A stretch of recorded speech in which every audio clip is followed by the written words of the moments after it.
Hai Sobat Anak Kuliah, balik lagi nih sama Mimin di channel YouTube Anak Kuliah.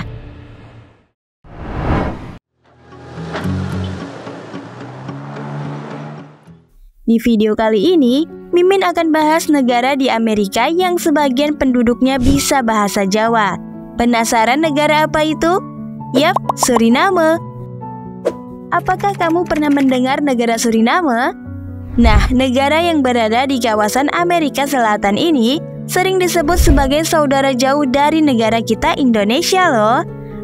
Pasti kamu bertanya-tanya kan guys, kenapa negara ini disebut saudara kita?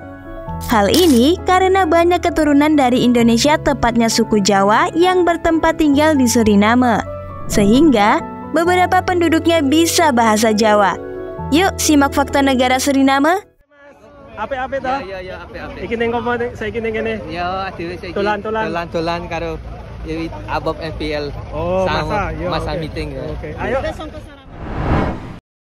Eits, tunggu dulu. Mending kamu subscribe dulu channel YouTube ini ya, biar Mimin makin semangat lagi nih buat video-video menarik lainnya. Oke, kalau udah di-subscribe, yuk kita bahas. Suriname merupakan salah satu negara yang memiliki letak di Amerika Selatan, tepatnya di bagian pantai utara. Negara Suriname berbatasan langsung dengan Samudra Atlantik, serta berbatasan darat dengan berbagai negara seperti Guyana Perancis, dan Brazil. Negara Suriname merupakan bekas dari jajahan Belanda yang merdeka pada tanggal 25 November 1975. Negara ini memiliki luas wilayah 163.821 km persegi dan menjadi negara berdaulat terkecil di bagian Amerika Selatan loh. Negara ini hanya memiliki dua gunung saja, yaitu Gunung Bahius dan Gunung Van Aswenwijk. Selain itu, negara ini juga memiliki danau terbesar di dunia, yaitu Danau Profesor W.J. Van Bloemsteenmeer. Suriname menjadi salah satu negara dengan jumlah penduduk paling sedikit di dunia. Pada tahun 2021, terdapat sensus yang mengungkapkan bahwa jumlah penduduk di negara tersebut hanya sekitar 613.000 jiwa saja. Nah, sama seperti negara-negara yang lainnya, Suriname juga memiliki fakta menarik yang harus kamu ketahui sebagai berikut. 1. Awal mula datangnya orang Jawa.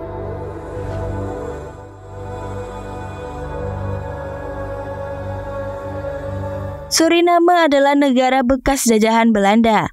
Sebelum berganti nama menjadi Suriname, dulunya negara ini bernama Guyana Belanda. Nah, karena berakhirnya sistem perbudakan pada tahun 1863, maka banyak tenaga kerja yang meninggalkan pekerjaannya di perkebunan-perkebunan dan beralih ke lapangan kerja lain sesuai dengan keinginan mereka masing-masing. Hal ini membuat Belanda merasa sudah tidak memiliki pekerja lagi.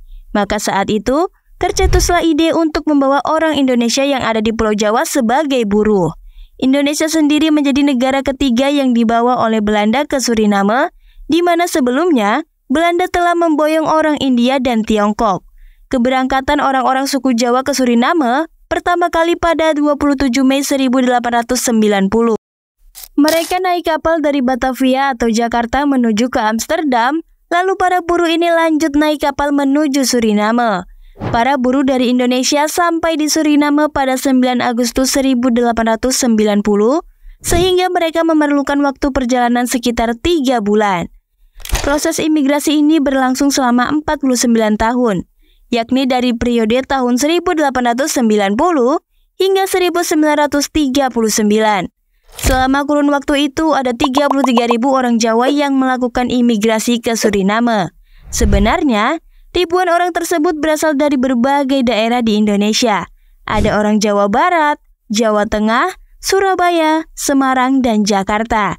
Akan tetapi kala itu pemberangkatan dari Pulau Jawa, sehingga mereka semua lebih mudah dianggap sebagai orang Jawa. Hingga kini, sebanyak 15% penduduk Suriname bersuku Jawa. 2. Menggunakan bahasa Jawa.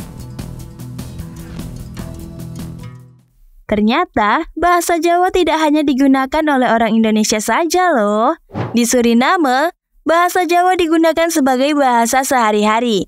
Bila menyimak fakta sebelumnya, tentu hal itu sudah wajar terjadi karena banyak orang Jawa yang tinggal di negara tersebut. Bahasa Jawa yang mereka gunakan sehari-hari ialah bahasa Jawa ngoko atau kasar, yang berbeda dengan bahasa Jawa sekarang. Hal ini karena perpindahan masyarakat pada tahun 1890 sampai 1939, sehingga tidak ada pembaharuan seperti di Indonesia yang bentuk-bentuk kosakatanya ada yang sudah tidak digunakan lagi di Jawa. Tapi di sisi lain, penggunaan bahasa Jawa di Suriname sudah semakin memudar. Begitu juga dengan budaya Jawa, seperti tarian-tarian atau lakon wayang yang semakin jarang ditampilkan. Bahasa Jawa kini hanya digunakan oleh generasi yang lebih tua. Generasi muda lebih sering menggunakan campuran bahasa Belanda, Inggris, atau Seranan Tongo yang menjadi bahasa pengantar di Suriname. Sore koncoku main sulapan ya. Iya omong so iso. Iso.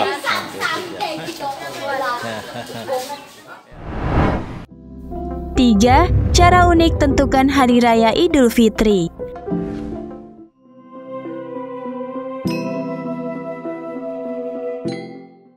Tercatat, kalau masyarakat di Suriname terdiri dari beberapa macam agama seperti Hindu, Protestan, Katolik, hingga Islam. Dari semua agama itu, Islam termasuk agama yang cukup banyak dianut oleh orang-orang imigran dari Indonesia. Hal inilah yang memunculkan cara unik dalam menentukan Hari Raya Idul Fitri. Masyarakat Islam di Suriname tidak melihat hilal terlebih dahulu untuk menentukan tanggal 1 Syawal. Akan tetapi, mereka menggunakan perhitungan primbon agar tahu hari perayaan Idul Fitri. Primbon merupakan penanggalan nenek moyang dari suku Jawa yang masih digunakan oleh masyarakat Suriname yang juga keturunan Jawa. Selain itu, ada lagi tradisi turun-temurun yang unik dan mirip seperti di Indonesia. Masyarakat keturunan Jawa di Suriname punya tradisi Bodo Kupat untuk memperingati Lebaran. Bodo Kupat merupakan tradisi silaturahmi ke rumah-rumah masyarakat keturunan Jawa dan dimeriahkan dengan kegiatan balap perahu, live musik, hingga pertunjukan kuda kepang atau jarang kepang.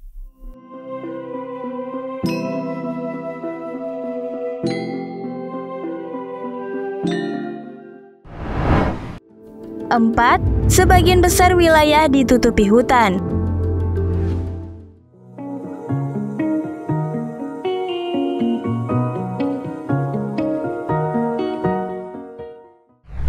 Keunikan lain dari Suriname adalah adanya hutan yang masih asri dan belum banyak terjamah manusia. Bahkan, hutan itu menutupi sebagian besar wilayah dari negara ini loh. Kondisi hutan yang asri itu juga menjadi salah satu bentuk keberhasilan Suriname dalam melestarikan alam.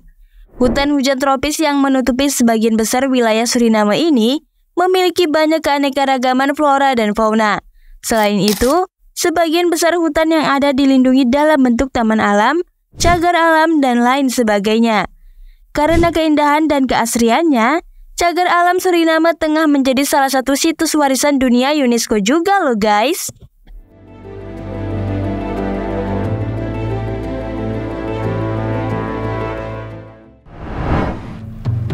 5. Kaya sumber daya alam. Negara tropis yang luasnya sedikit lebih kecil dari Pulau Sulawesi ini kaya akan sumber daya alam. Perekonomian Suriname bergantung pada sumber daya mineral, terutama minyak, emas, dan boksit. Selain dari sumber daya alam, sumber pendapatan utama negara adalah dari pertanian. Lebih dari separuh lahan pertanian di Suriname ditanami padi yang merupakan makanan pokok warga. Bukan hanya dikonsumsi, sebagian beras asal Suriname diekspor ke negara tetangga. Selain beras, barang ekspor penting lainnya yang diproduksi di Suriname adalah pisang, kelapa, dan minyak sawit. Wah, nggak jauh beda kekayaan sumber daya alamnya dengan Indonesia ya guys.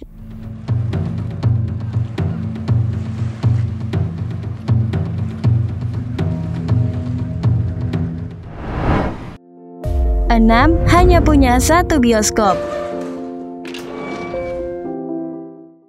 Berbeda dengan di Indonesia yang mana bioskop sudah tersebar luas hampir ke seluruh kota di Indonesia seperti Yogyakarta, Bandung, Banten, dan banyak lagi. Namun Suriname hanya punya satu bioskop saja loh guys. Nama bioskop yang ada di negara Suriname adalah TBL. Bioskop ini terletak di kawasan ibu kota negara yaitu Paramaribo, yang mana kota dengan penduduk paling padat di Suriname. Belum ada pernyataan yang pasti kenapa negara ini hanya memiliki satu bioskop. Namun hal ini cukup mengejutkan ya guys.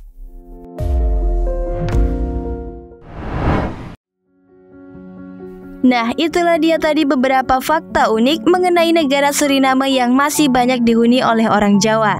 Kita sudah bahas mulai dari sejarahnya, sumber daya alam hingga ke etnis. Nah, kamu tertarik untuk ke Suriname? Coba komen di bawah ya. Atau kalau kamu punya keluarga yang tinggal di Suriname, bisa komen di bawah juga ya guys. Mana tahu ada hal menarik lainnya dari Suriname yang belum kita ketahui. Nah, sekian dulu video kali ini. Kalau kamu suka video ini boleh like dan share. Serta jangan lupa untuk subscribe channel YouTube kita ya. Sampai jumpa di video selanjutnya. Tetap semangat dan teruslah belajar. Dan Mimin mau kasih tahu juga nih, buat kamu yang ingin nonton video-video pengetahuan tapi durasinya singkat, bisa lihat di YouTube Short kita ya guys. Kamu bisa cek profil YouTube Anak Kuliah dan klik bagian Short. Lalu selain YouTube, Anak Kuliah juga ada akun Instagram loh. Nama username Instagramnya Anak Kuliah. Dan selain itu, kita juga ada akun TikTok dengan berbagai tutorial menarik. Jadi pastikan kamu subscribe akun YouTube kita dan follow akun Instagram serta TikTok kita ya. See you!